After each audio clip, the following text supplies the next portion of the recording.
شيء إذا فعلتم وتحاببتم أفشوا السلام بينكم. السلام عليكم ورحمة الله وبركاته.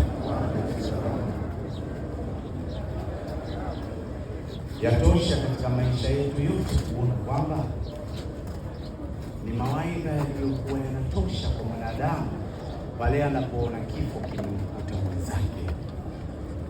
Yatosha kwetu sisi kujiandaa na maisha ya kwenda kwa Mwenyezi Mungu katika kufanya amali zilizo njema na kujamiliana na watu katika ijtimaa iliyo nzuri ambayo utaacha watu salama kwa mdomo wako, ulimi wako na maisha yako.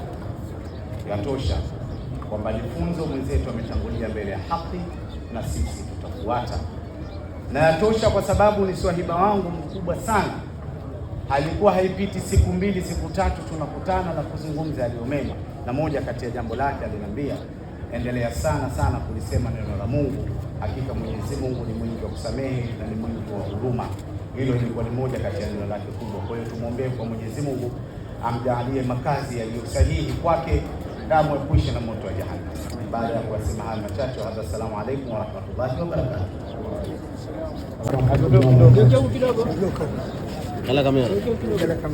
Ndugu zangu, mimi nawashukuru.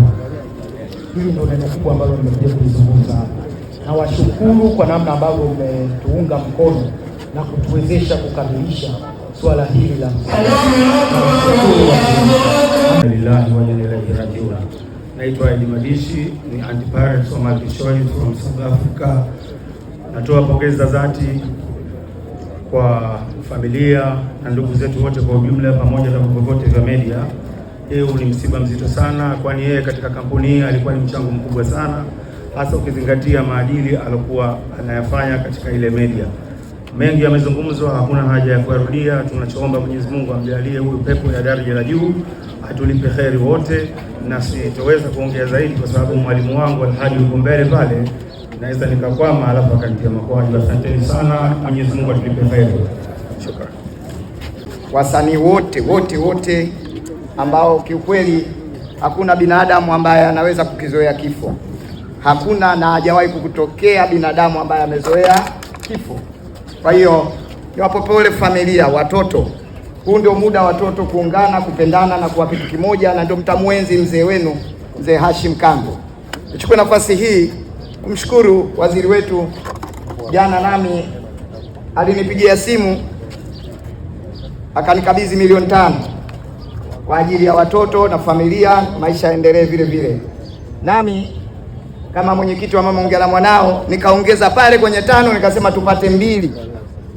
Kwa hiyo baada ya hapa tukitoka pale katika ile milioni 5 na ile 2 na ndugu yangu Chiki Mchoma, tutakabidhi kwenye familia kuhakikisha familia hii tumewashika mkono, maana baada ya hapa kila mtu ataenda nyumbani kwake, itabaki familia. Sasa ikibaki familia, kuna mambo ya hapa na pale tunaweza kutatua. Wengine tena tukitoka hapa simu tena hazipatikani wala hazipokelewi, maana aliyekuwa anatukutanisha ndio huyu kalala. Kwa hiyo tumeona familia tuiguse mkono kwa namna hiyo. Baada ya kusema hayo, nawashukuru sana ndugu zangu, wadau wa filamu, waandishi wa habari na shehe wetu wa mkoa Alhaji ambaye amekuwa ananifundisha sana. Allahu Akbar kila sana, mimi nasema Allahu Akbar. Asalamu alaykum. Nawashukuru sana. Asante.